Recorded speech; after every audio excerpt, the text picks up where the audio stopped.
Texas lands their 7th recruit in the 2026 class. I appreciate you guys for joining me. Please hit that like button, subscribe. Let's jump into it. Jermaine Bishop is a Texas Longhorn, as always, for now.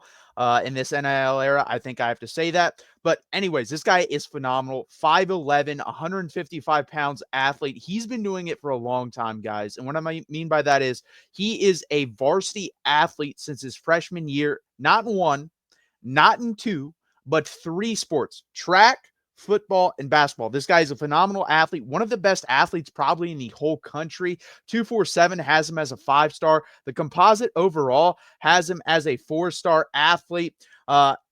In the country, he's number 139 according to the composite, but like I said, number 25 nationally according to 247.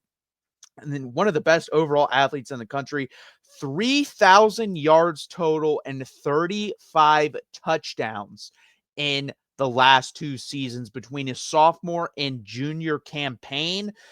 Insane acceleration. What I'm going to tell you guys, as soon as this video is over and you've liked and subscribed, go over, type in Jermaine Bishop Jr. highlights.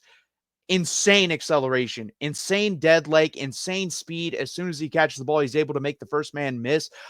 My comparison for the guys that we've seen at Texas recently under Steve Sarkisian, Jaden Blue, Xavier Worthy. Those guys had insane acceleration. The first guy never brought them down because they were able to shake loose and break tackles from him. He has a great dead leg. That's his best move, in my opinion. So go watch him. He is insane. 247 actually compares him to Jordan Addison, which I would love Jordan Addison, and Jordan Addison was almost to Texas. Remember, USC and Texas were his final two. USC ended up winning out there. I think that was pretty obvious. I think as soon as he jumped in the portal, he was going to go to USC. But that guy's a phenomenal football player. You see what he's doing in the NFL. He's able to take the pressure off Justin Jefferson off the other side, Minnesota. This guy is a phenomenal football player as well. I could see him at the next level being a cornerback. I could see him being a wide receiver. I also think he returns the football no matter where he plays. I think he's going to be a returner, whether that's kickoff or punt. I'd love to see him at the punt returning position. We really haven't had a threat in a long time there since, well, not a long time, Xavier Worthy. I think Silas Bolden was a little bit of a disappointment in that area. He was good, no doubt, but he also gave you a heart attack every time he was back there, so I'd rather not have that. But overall, I think this is a phenomenal get for the Texas Longhorns. This is a guy, to me, I think he can play wherever you need him to play. He's that Swiss Army knife. You can line him up in the backfield, swing routes, screens, stuff like that. Those tunnel screens that Sark likes to run, those little flip back screens where you run one way, turn around, quarterback throws the other way. We've kind of abandoned those because people have caught on to them. But someone like this can run that play to perfection, and I think he can be a phenomenal get for the Texas Longhorns. I think the only other guy in this class that we're kind of pursuing at this moment that reminds me of him is Jalen Lott. I think they have a lot of similarities. Jalen Lott's a little bit more lengthy and physical, in my opinion, but overall, I like them both, and I think they're going to be able to play on either side of the ball if you want them to. And this is the thing that we talked about under Steve Sarkisian in this staff.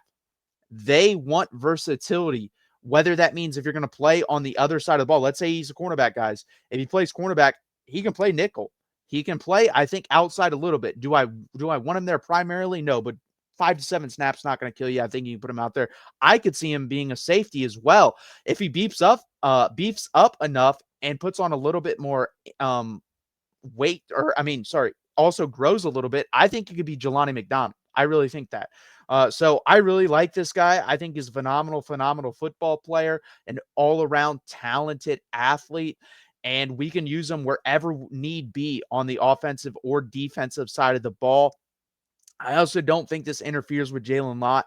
Like, guys like that want the competition to a certain extent, and they also want to be able to play. So, yeah, if we're recruiting 3 of these guys, 4 of these guys, 5 of these guys, Jalen Lott's going to be like, I don't really want to go there. 1 or 2 guys is not going to get the way of Jalen Lott. Again, most of these high-level competitors and athletes like competition.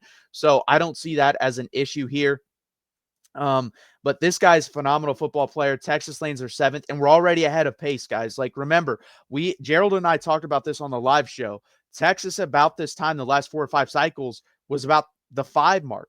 We're already at 7. We're way ahead of last year. Last year, we were about 3 or 4. So way ahead of last year, which ended up being the number 1 class. We're at 7. I don't think we end up with the number 1 class this time.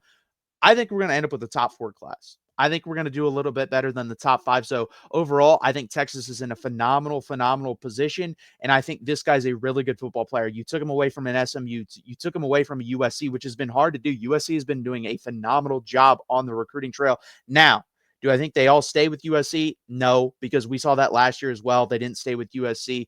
But hopefully Texas can get the ink dried on this recruit, because I'm very excited about him. I think he's got the most upside out of anyone in this class so far, other than probably Max Wright. I'm a big fan of Max Wright, so those two guys have the highest upside in me, but this is a big get for Texas, and this is going to start rolling in now, guys. It's May 14th.